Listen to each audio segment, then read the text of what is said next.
There's a lot going on. We have Uranus and the Sun conjunct at 14 degrees of Taurus.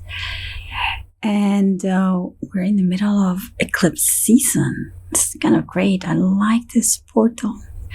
The Hexagram 2, or the gate number 2, the receptive. Bear with things as the earth bears with us, by yielding, by accepting, by nourishing. The receptive is the complement of the creative. The dark, which is illuminated by the light. The earth, which receives the blessings of heaven. The vessel into which nourishment flows. This is a time to follow rather than lead, to assist rather than initiate, to listen rather than talk. Redevote yourself to the cultivation of modesty, receptivity, and gentleness now, and let go of concerns about the conduct of others or the progress of your worldly ambitions. The wisdom of cultivating receptivity cannot be overstated.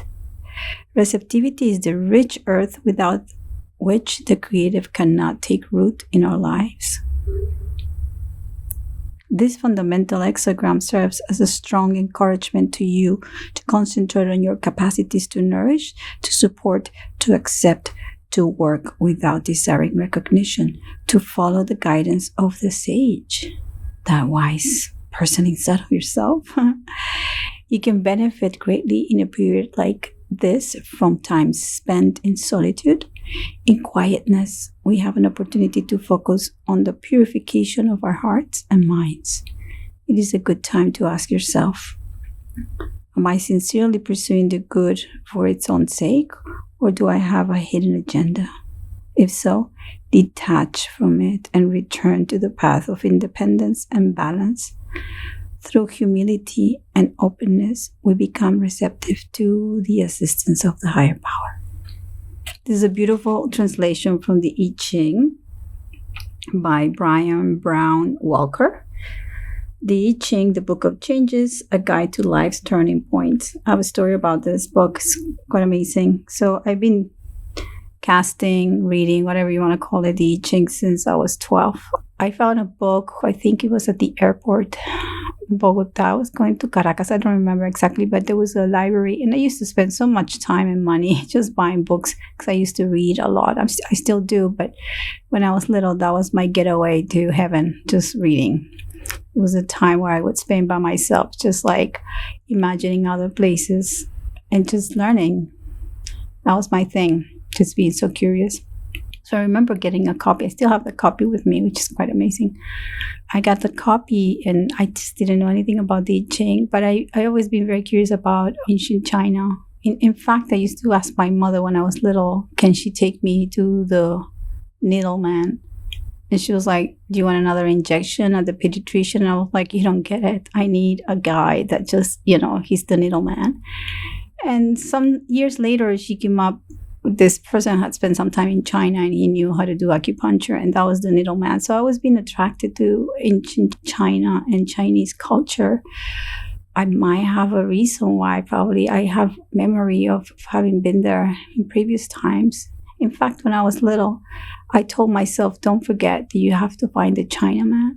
You have to find the Shifu, the father, the master, the teacher who's going to remind you everything that you already know, which I did when I was in New York, by the way. It took me 3 Chinese masters to get to the right one. Anyway, that's another story. The book that I was reading from is a version that I bought probably around the middle of the 2000s. I had an exhibition in Spain, in Burgos, and I was creating a piece that was based completely on the I Ching, on the Book of Changes. And I had asked my teacher at the time, my Taoist teacher, can I use this? And he says, yeah, just like if you want to use something that is so ancestral and it carries so much weight and so much sacredness, just make sure that you don't make something out of it that it is not the real intention from the piece. So I hired somebody to do a script, and I still have the piece. It's amazing. It's all digital. It was an an installation. It was interactive. You will enter a room and you will have this piece of glass or plexiglass just like hovering from the ceiling, and had all these projections, and you could cast the Ching by moving your hand under like a motion detector, that it was wired to a computer. I needed a text. I actually wanted to have a book, and I had the translation in English, and it was this book that I carry with me from New York. And Burgos is kind of like a middle town in Spain, so it's not like, oh, I'm going to buy exactly or get exactly the same book in the translation. But so there I was, like really trying to finish the piece, and everybody at the museum was like, when are you going to finish? Because I was like really finishing the piece while I was there. I had a big show, and I was installing the other pieces, and this one was the one that was missing. And I remember saying, oh, shoot, I have to go and get the book. And so there are like 3 bookstores in Burgos, and I went with my copy that is all red and very thin. And I stood inside of this bookstore by the door, holding my copy. Like I put it up, and I was trying to see if I could find something the same color. And then somebody passed by from the street and just said, there's your book. And she just pointed up at the shelf. It was a Topes from all, and they had exactly the same book in Spanish version. And this was the day before the show. I had not another copy. I was like, oh, I can trust the gods or the daemon to deliver to me the piece. So that's what I do all the time. I just trust that I'm allowing what I need to come to me at the right time. So that's the story. Just wanted to share that with you. I'm doing well. I'm just very excited about a lot of stuff that I'm kind of cooking inside of myself. I've always been very keen on studying new things, and I'm very deep into the study of blockchain and Bitcoin and cryptocurrencies, and I'll slowly start talking about it, although I slowly started writing about it, and it's something that I'm very fond of right now, and it gives me as much excitement as astrology gave me when I started studying seriously. So I'm just synthesizing all of this stuff together, so I'm excited about that. Well, I wish you all a great week. Next week is another eclipse, and I'll see you then. Have a great one.